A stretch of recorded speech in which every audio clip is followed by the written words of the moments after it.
Assalamualaikum warahmatullahi wabarakatuh. Saya Nathanael Evan Sunero dari pembicara pertama dari tim oposisi sangat tidak menyetujui mosi pada pagi hari ini, yaitu Dewan ini akan mewajibkan kandidat politik untuk lulus tes kompetensi politik agar dapat mencalonkan diri. Sebelum saya menyampaikan argumen-argumen saya berterima kasih pada Dewan Juri yang telah memberikan saya waktu untuk menyampaikan poin-poin pada argumen saya. Langsung pada poin pertama, ini melanggar prinsip demokrasi. Demokrasi menjamin hak setiap warga negara untuk dipilih dan memilih. Seperti yang ada di Undang-Undang Dasar tahun 1945 pada pasal 1 ayat yang kedua yang berbunyi, kedaulatan ada di tangan rakyat dan dilaksanakan menurut undang-undang. Maka apabila kita menambahkan syarat berupa tes, kita telah menyaring hak politik warga secara tidak adil.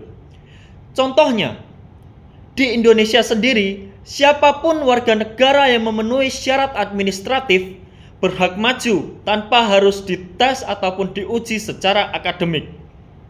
Poin yang kedua, kebijakan ini rentan disalahgunakan.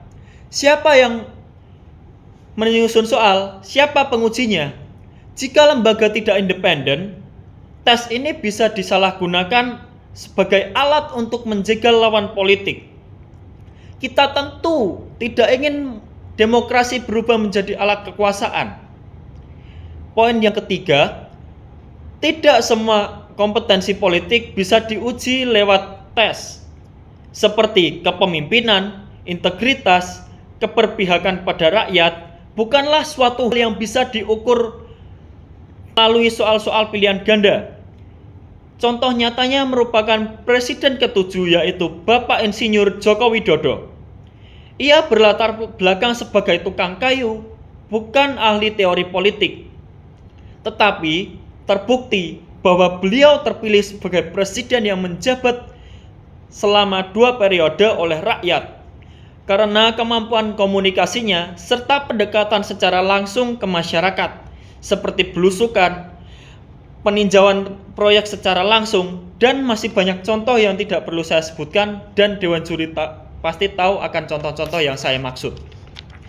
Lalu pada poin keempat, dalam sistem demokrasi, rakyat adalah penilai utama.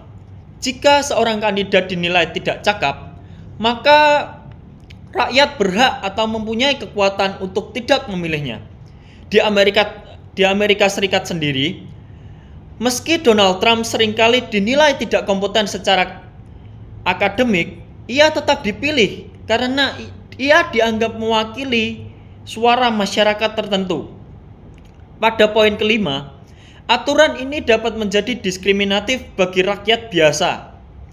Bayangkan, saudara sekalian, ada aktivis lingkungan, kepala desa, ataupun tokoh adat yang memiliki pengaruh besar di masyarakat, tetapi tidak memiliki gelar yang tinggi, ataupun tidak terbiasa mengikuti ujian-ujian yang formal.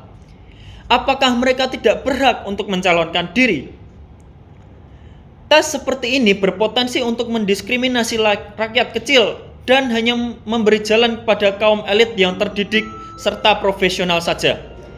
Padahal demokrasi justru memberi ruang yang seluas-luasnya bagi semua kalangan. Poin keenam, tambahan biaya dan birokrasi. Untuk menguji semua calon dari tingkat kabupaten hingga pusat, tentu dibutuhkan lembaga penguji, anggaran yang besar, sistem evaluasi, pengawasan, serta proses banding. Hal ini akan memboroskan anggaran negara. Padahal justru saat ini kita sedang mendorong efisiensi dalam sistem pemilu.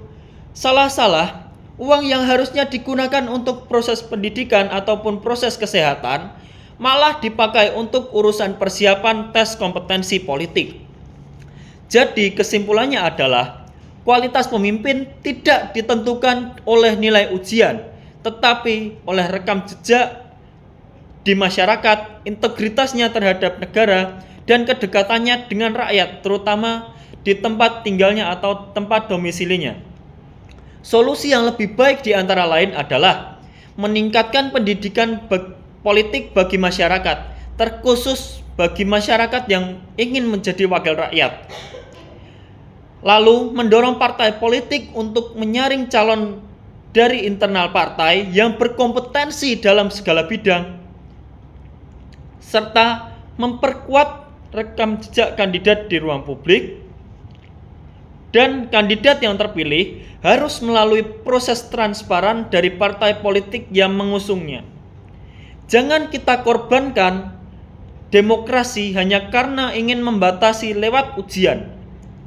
Sekali lagi, saya, Nathanael Evan Suneru, pembicara pertama dari tim oposisi, sangat tidak menyetujui mosi pada pagi hari ini, yaitu Dewan ini akan mewajibkan kandidat politik untuk lulus tes kompetensi politik agar dapat mencalonkan diri. Terima kasih. Sekian pidato yang saya sampaikan. Wassalamualaikum warahmatullahi wabarakatuh.